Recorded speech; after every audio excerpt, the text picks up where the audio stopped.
Le FEDA, le Fonds pour le développement des exportations en Afrique, créé en tant que filiale de la Banque africaine d'import-export en février 2019, est chargé de mettre en œuvre le programme d'investissement en fonds propres de la banque en fournissant des capitaux de croissance aux entreprises axées sur l'exportation dans un large éventail de secteurs. Dans sa stratégie de croissance, le volet jeune n'est pas négligé.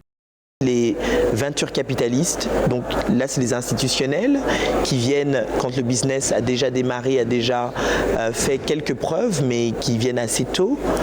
Là c'est là que FEDA justement innove avec un fonds de venture capital. Il y a quelques autres fonds de venture capital en Afrique, il n'y en a sans doute pas assez pour toutes les opportunités qui existent, mais ceci commence à se mettre en place.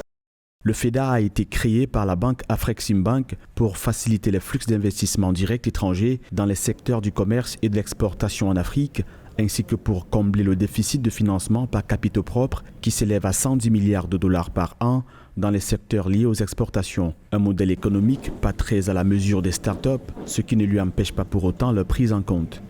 Il y a le prochain niveau qui est le private equity, ça c'est quand les business sont plus matures et ça, de nouveau, FEDA et d'autres sont très engagés dans cela.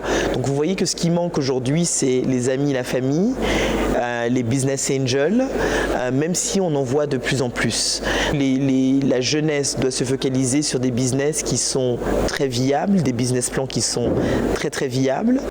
L'année 2017 a signé un record en matière d'investissement en capital risque en Afrique. 560 millions de dollars ont été levés par plus de 120 startups sur le continent. Une hausse encore loin de satisfaire aux besoins de financement des startups africaines.